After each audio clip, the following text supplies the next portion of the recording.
Les bonnes questions.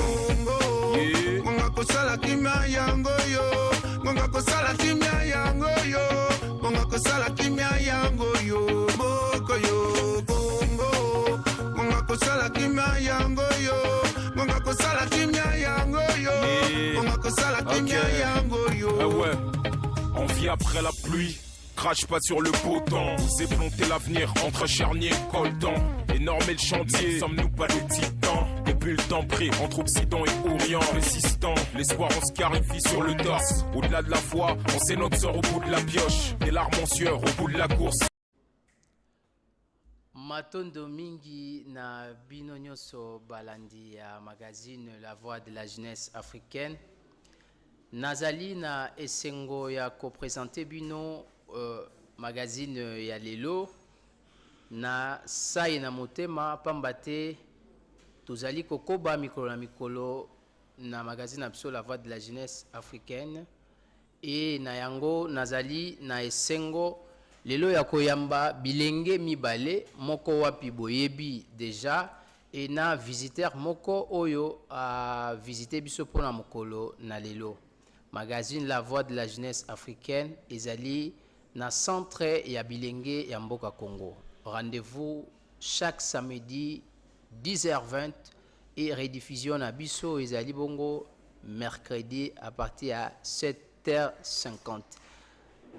Tosengi na bino nyonso wapi bokomelaki biso bobengaki na émission eleki to présenter bino ba esquisse par rapport ya temps oyo et pesa maki vraiment te pona bo intervenir mais nakanisi mikolo ezali koya to kozwa ba disposition pour que to kokisa bosenga na bino na yango lelo na plateau tozali na visiteur ndenge na oti koloba ndeko Léonce O Melonga yazali secrétaire chargé ya communication et visibilité à partie en vol wapi bazali na camp ya Lamuka et nazali lisusu na mopanzi na ngai na loboko ya mwasi ndeko jamaïcain Bashia wapi tozalaka na ye elongo lelo a ko pesape point de vue na ye na maimatali mboka Congo bongo tokolobela ba sujet minei wapi tokolobela critère ya premier ministre toza toujours na attente et tokolobela lisusu mariage politique en RDC tokolobela élection ya Janine Mabunda et quatrième point tokolobela les 100 jours ya président Félix bongo na lombango mbote ndeko jamaïcain Bashia Mbote mopanzi sango Francis Sempa Sébastien na pesio matonde mingi ndenge osili koyamba ngai pe na plateau no oyo mbala liboso. Merci mingi. Lolenge moko mbote na ndeko Omelanga. Mbote na ndeko Francis. Je précise kombo eza Omelonga. Na pesi pe mbote na bandeko o bazali kolanda biso na temps oyo. Vraiment, ozo représenté en vol ou apesali parti nabino. Il faut na préciser, naza ko représenter en vol ou eza parti na ngai au même moment toza na kati ya Lamuka et un point à signaler est que biso to soutenaka ndeko Félix. Si siko toza ko soutenir ndeko Félix tout en étant à Lamuka. Eza point oyo il fallait qu'il na préciser par rapport à position na ngai. Matondo mingi. Et bongo tokokoba ndenge balobi tozali likolo ya ngonga motuna na biso ya liboso ezali penza mingi kotala élection ya Janine Mabunda wapi touti komona candidature unique et à co-diriger parlement wana Lamuka Cash FCC na ebité maloba na yo ndeko ya vol wapi côté à Lamuka. En fait, par rapport à point de vue nangai étant que communicateur en vol, choisir Madame Janine Ezeloko ya mabete parce qu'elle a prouvé qu'elle est capable et selon mon point de vue, je pense que l'élection est qui est à la lisusu na kilo ceux qui batika qui ndeko Lokondo. C'est à mon humble, je pense bien que ceux qui batika qui ndeko Lokondo, tolinga qui tozala na plus la considération de lokoana parce que en étant candidat unique, biso toza koloba, est-ce que tant vous candidat unique, ataba voter, est-ce qu'ils a vraiment na kilo et puis sengoana ya élection, mais on peut jamais nier que Maman Janine c'est une dame qui a prouvé et c'est une dame qui mérite vraiment d'être là. C'est mon point de vue par rapport à élection et Maman Janine. Matondo mingi ndeko jamaïcain Bashia étant que analyste aussi même question au lobby boni pour na sujet. Ben, en tout cas eloko aliboso na félicité Madame Janine Mabunda pour la élection comme présidente à l'Assemblée nationale Nabiso et surtout que ekozala Mbala Liboso, je pense. Moi, si Akokako diriger l'Assemblée nationale Nabiso. Bien que naba parti politique Nabiso, ba mesani sabiso na ba primaire té. Il nga ki kozala eloko moko boye ya malamu soki na niveau ya FCC ba organiser ki moi ba primaire entre ba candidat oyo bazalaki koluka kotia moto na bango na esika oyo lelo Madame Janine Mabunda azali comme présidente. Donc il n'y a que ça vraiment malamu, mais cela n'empêche que démocratie koka ko évoluer na katambo kanabiso, bien que zalaki candidature unique, quand même il y a eu abstention et salamaki na kati ya ba élection wana pe quand même Janine Mabunda azalaki voté comme président.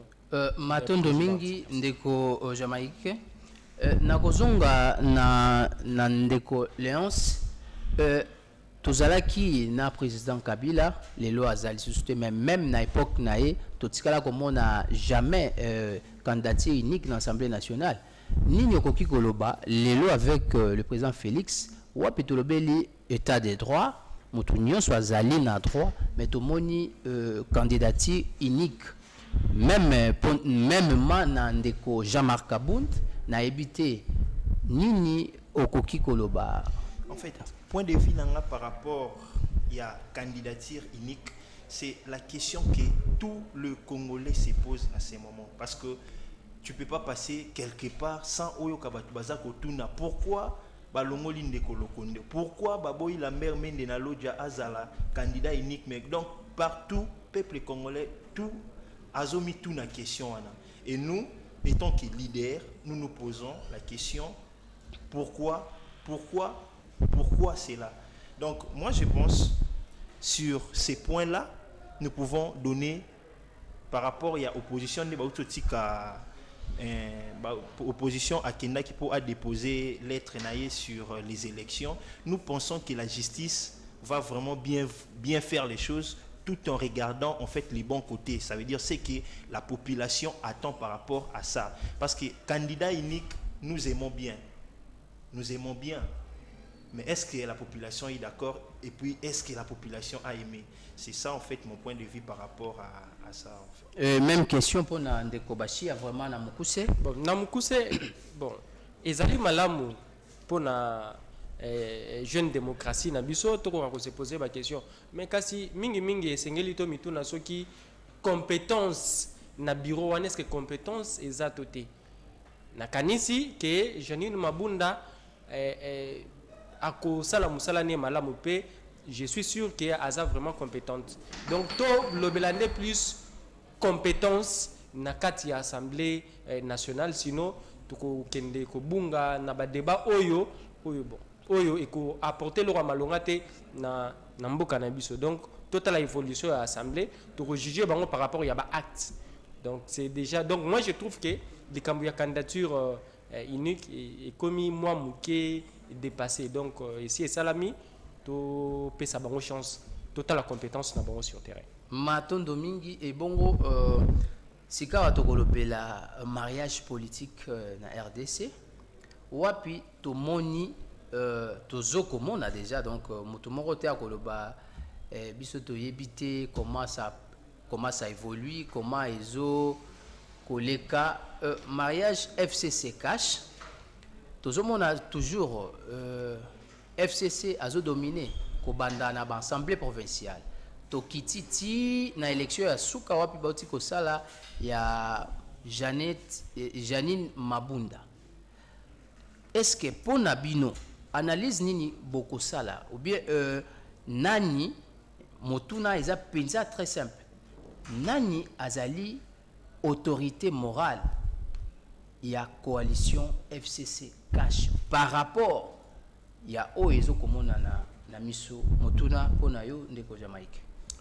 En tout cas, merci pour la question nayo.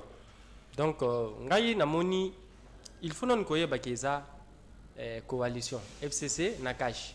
Lobby yango nde muterozala majorité présidentielle.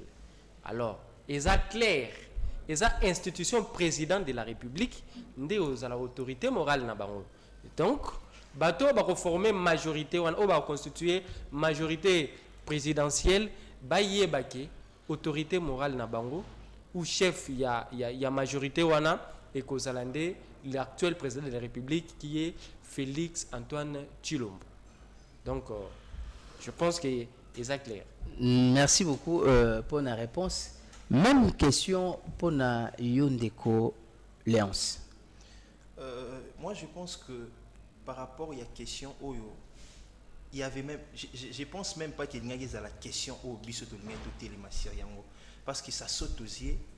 Félix Tshilombo Tshisekedi, le président de la République, c'est lui en fait qui doit assurer en fait qui doit toucher en fait ko simba ndi balobana lingala yende fois za la lokola mokonzi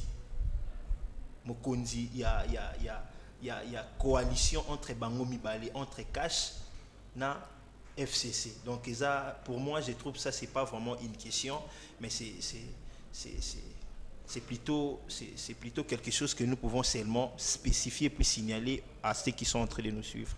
Oui, motuna et pourquoi par rapport il y a ba message aujourd'hui toujours mon non motoizo dominé donc côté nini zo dominé ezali côté FCC ndeko Jamaïque a lobby majorité présidentielle sika watozali na majorité parlementaire c'est FCC mutunyo soyez bien ezali question bandeko bazo komituna donc question on ezali ki na sens wana ya koyeba jusque là nani azali autorité morale ya coalition.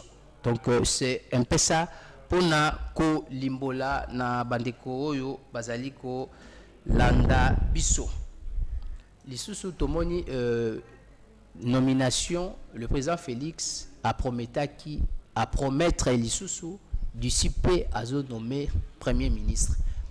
Critère nini okoki ko pesa pona chef du gouvernement oyo akozala nommé na mikolo oyo ezali koya. Je pense que critère ya liboso étant que jeune critère à liboso tokoki ko pesa na premier ministre oyo azoya il faut à la rassembler. Il faut à la mutu akoya pour kabolaté. Wana critère à liboso. Critère à mibale il faut à la mutu oyo akozala alingami na peuple. Ça veut dire il faut à la acceptation ya peuple bol batuba lingaye. Et puis critère ya misatu pour nangai ekozala il faut outa la cash selon moi parce que j'espère que kozala premier ministre eza lokola mutu ya munene na gouvernement. Ça veut dire pour moi critère à misatu il faut outa na cash. Mais selon malobana yo na complété un peu to yebi ke eza impossible premier ministre a outa na cash par rapport à accord na bango. Eza que premier ministre a kobima na majorité parlementaire wapi o ezali ngambo ya FCC.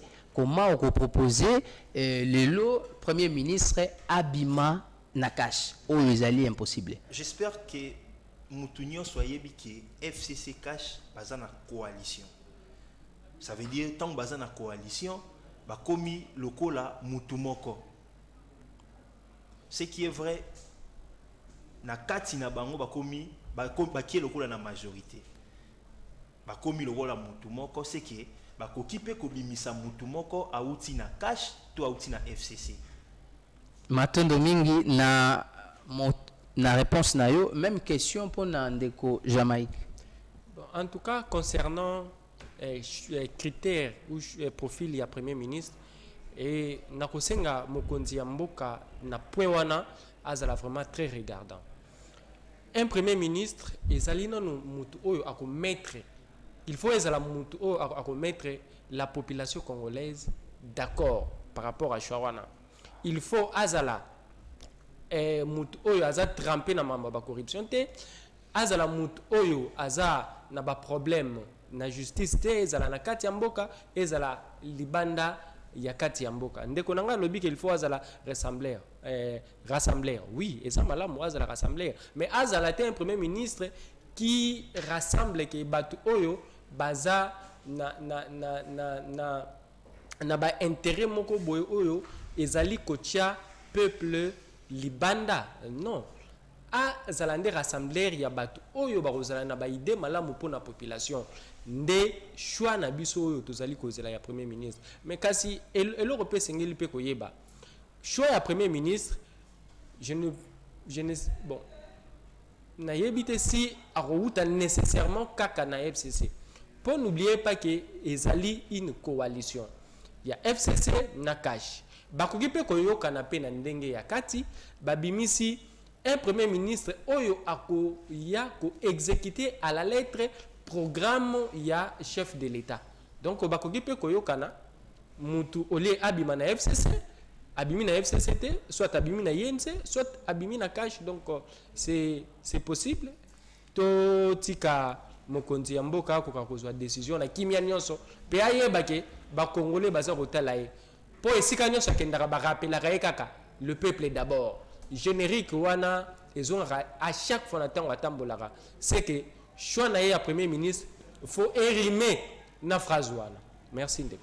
Merci Ndeko Jamaïque.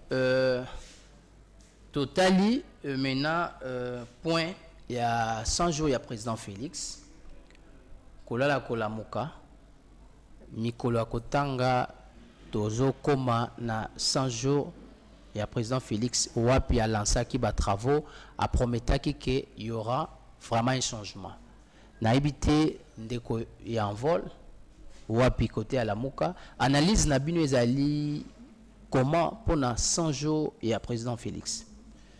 Analyse na biso par rapport il y a ndeko Félix oyo biso de soutenir qui pendant les élections que nous continuons à soutenir eza que congolais nyoso aza komona makambo ndeko Félix azosala congolais nyoso oyo avandaka na ngaba oyo avandaka na lemba oyo avandaka na masina azomona banzela nde bazobongisa azomona makambo nyoso oyo ndeko Félix alobaki ezosalema et à nous sommes obligés à kolandela kaka komona ce qui est au salimate, ça les libres, ça y a un dengue, mais jusque là, Toki Koloba, azosala makambu, selon dengue alobela qui est, nous pouvons que soutenir. Mais ce qui totali malamu ndenge lobi azosala ndenge alobela qui to soutenir oui, ezali likanisi moko ya malamu, mais tozomona batu bazoko déclaré président Félix a prometté qui akendaki même na camp Tchatchi wapi tomonaki na bilili a prometaki ba militaire et lelo est-ce que tokoki ko analyser réaction ya batuana vis-à-vis ya ba promesse oyo tozoko pusana et kino siko nano ba moni penza bilembo nango te.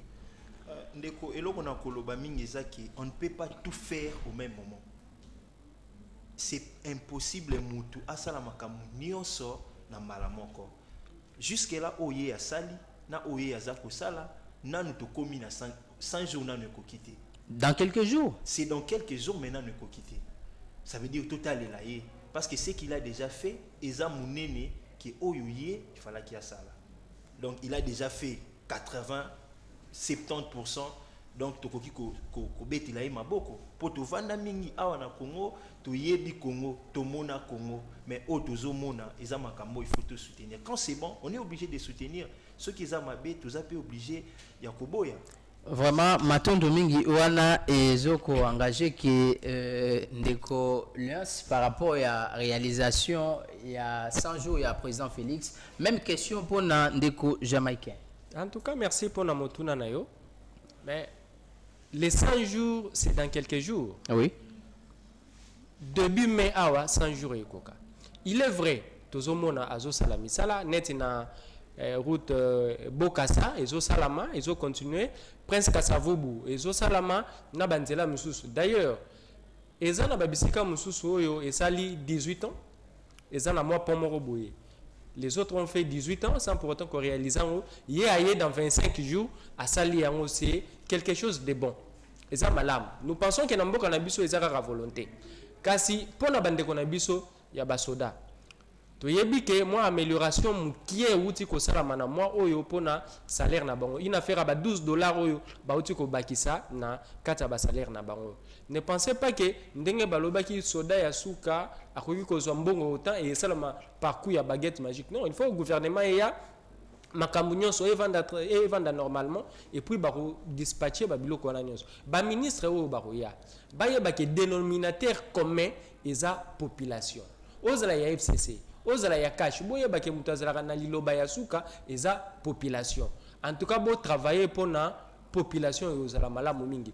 Kolinga président de la République et linko lobateke koleka na TV ko défenda kaye même quand il fait mal son travail ou bien attend azali pe ko bebisa pe mwandam mais azali pe ko yebisa ye esika sali malamu ne esika oyo asali mabe wana ilakisi ke kolinga ye ba discours ya ba dialelo to lingi yango lisusu te nous voulons un changement ce qui est le salami mabe salami mabe ce qui est le salami malamu et salami malamu donc 100 jours naie to pese quand même moi quelques jours et ekoka total la finalité. Merci na compléter yo mukende ko Jamaïcain au lobby misala ezo salama mais ba lobby eza continuité ezali continuité ya misala o ezali ko salama donc ezali kaka donc ezaki déjà plan to monaki déjà banzela comment ezalaki mais ezali juste continuité ndenge bandeko bazoloba. Oui, effectivement ezali continuité mais continuité ya l'état. Eza continuité ya misala mabete d'ailleurs eza na ba projet mususu oyo et data depuis ba époque ya Mobutu mokonzi oyo awuti kokende akutaki yango pe na mesa asalaki pe misusu pe asalaki te oyo pe aye le président Félix Tshilombo Tshisekedi akosala continuité na sommet ya l'état continuité ya ba projet oyo l'état congolais azwaki engagement ya kosala et que asali te ye ako continuer yango ne pensez pas que ezala ba continuité ya ba makambo oyo bato bazokanisa ya mabe mingi biso ba congolais to linga kotala kaka nyonso ya mabe eza continuité ya makambo mabe te ceux qui le président sortant Joseph Kabila asalaki na projet par exemple ya osala aéroport et que asali yango te tikali na mesa na non ya continuité ya makambo mboka le président Félix Tshisekedi akoki kozwa dossier on a pu continuer yango c'est comme ça olobeli boboyi lelo tozo toboya jalelo mais toti omona awa mikoleleki ndeko oyo azali conseiller na kati ya cabinet ya chef de l'état auti ko bimisa mama wabotaki bana misato au nom de chef de l'état ezali biloko oyo lelo bozotelemela mais yangwana c'est comme si toza déjà na même chemin. Donc, en tout cas, merci pour l'information au PC, mais na roluka pe na vérifier kasi eza bon bref aza ministère affaires sociales était et kozala malamu ba acte marque wana ba onyo so bazana ba possibilité te ozala malamu peut-être à procéder na acte wana pour ministère et affaires sociales nanu et a mis en place peut-être na comprendre na sens wana mais kasi ba biloko bongo ministère affaires sociales ezwaka yango et salaka yango peu en plus makambu ya kuangajaka président de la république au sali moi pomoro boye eza ko relier avenue wana au sous l'impulsion de X au de président de la république eza vraiment malamu mingi penzate matondo ndeko Jamaïcain et toko kita sikawa toko lobela meeting ya ndeko Martin Fayulu wapi bozali na kati ya Lamuka bozana Lamuka bozo soutenir ndeko Félix Antoine Tshisekedi mais Le 28 awa, ils ont prévu meeting ya ndeko Martin Fayulu. Est-ce que Bino peut en vol beaucoup zala na meeting wana? Oui, étant que cadre est en vol, nous sommes aussi de la Mouka, nous sommes dans l'obligation de Kozalawana parce que mon président, l'honorable Denis Sanga, il est secrétaire général de l'envol, donc nous serons obligés à Kozalawana. Mais à signaler est que je suis pas venu ici pour parler de la Mouka. Ça veut dire que je ne suis pas ici comme membre de la Mouka. Donc tout ce que j'ai dit ici, ça concerne M. Omelonga et son parti en vol. Maton Domingi, ndeko jamaïcain, même question.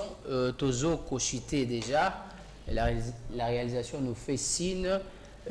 Meeting ya ndeko Fayulu, vérité désir, ça continue. Na habité Oyo, Ezali, deuxième volume, ou comment tourner na Europe, Tomoni, États-Unis, partout, wapi Tomoni Koyambo, Bambaki ndeko Martin Fayulu Madidi.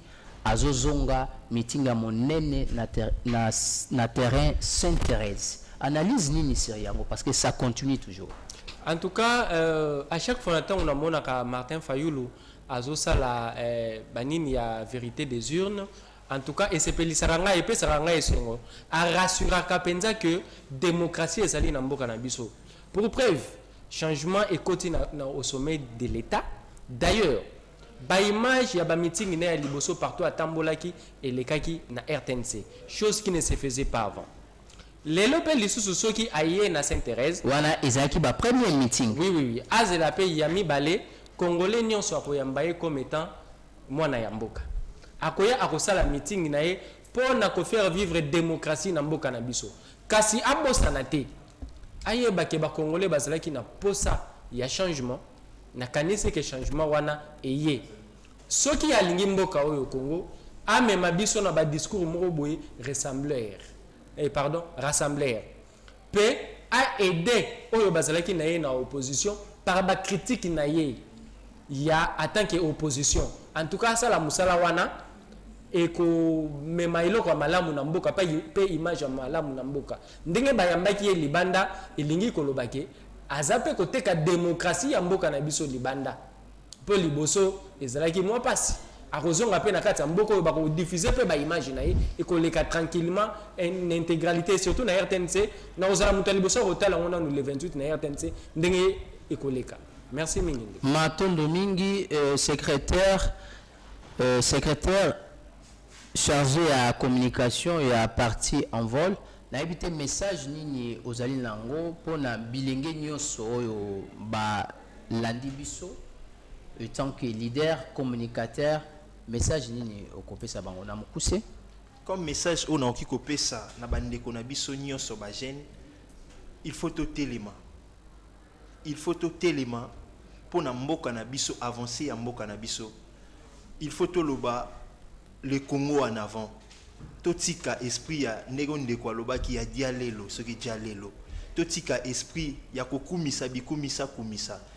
To servir mboka. Eza lokwa message na nga ya suka ona okikopesa. Maloba na yo ya suka ndeko jamaïcain na mokuse même question na secrétaire chargé à communication ya envol. Merci pour la motuna ndeko Saint Sébastien. Ngai na koloba na ba congolais boy.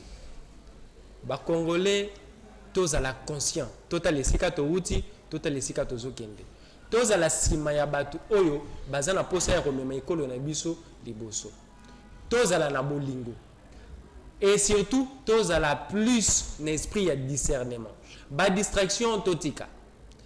Le pays ne se construit pas par la prière, le pays ne se construit pas par des désordres ou par des haines tribales, mais le pays se construit par le travail et par une vision. Il faut tous à la sima ya batu oyo bazana ba vision ya mboka. En tout cas, bobo ça n'a été dénominateur commun na biso ezali population pe bonheur ya ba congolais. Tous à la sima ya batu nyonso oyo bazali ko apporter un plus pour na évolution ya mboka na biso pe développement ya mboka na biso na bonheur ya population na biso. Ndeli lo basuka na ko lo ba. Na tondi bino botondi vraiment na mituna wapi boyanoli. Nazali na esengo lisusu ya ko rappeler que toyambaki lelo bandeko mibale wapi toyambaki ndeko Léonce Omelonga wapi azali secrétaire chargé ya communication et visibilité et à partie en vol. Lolenge moko toyambaki ndeko jamaïcain Bashia wapi azali mopanzi sango elongo na bango tolobe laki ba point oyo touti ko solola ezali critère ya premier ministre wa kozala nommé tolobeli mariage politique na Congo pe tolobeli élection ya madame Janine Mabunda tolobeli pe 100 jours ya ndeko Félix Antoine Tshisekedi. Vraiment nazalaki na esengo ya ko présenter bino magazine La Voix de la jeunesse africaine. Na tondi botondi na ba nyonso bazali liboso ya bitando ike pona kolanda biso na temps oyo bopesi biso bo continuer kolanda biso chaque samedi na 10h20 rediffusion ezali toujours mercredi na 7h50 bongo bandeko ya Congo Brazzaville mbote mingi bandeko ya Europe États-Unis merci pour na ba message continuité tokosala kala mingi te bongo na remercier équipe technique oyo esungaki biso bolanda biso na bokebi bongo tokutani mikolo ezali koya botikala malamu na mabota na bino matondo mingi ndeko jamaïcain ndeko Léonce merci.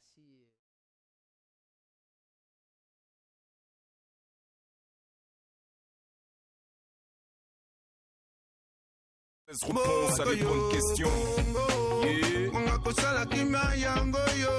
Monga kosala kimia yango yo. Monga kosala kimia yango yo. Moko yo bongo. Monga kosala kimia yango yo. Monga kosala kimia yango yo. Monga kosala kimia yango yo. Ah ouais, on vit après la pluie.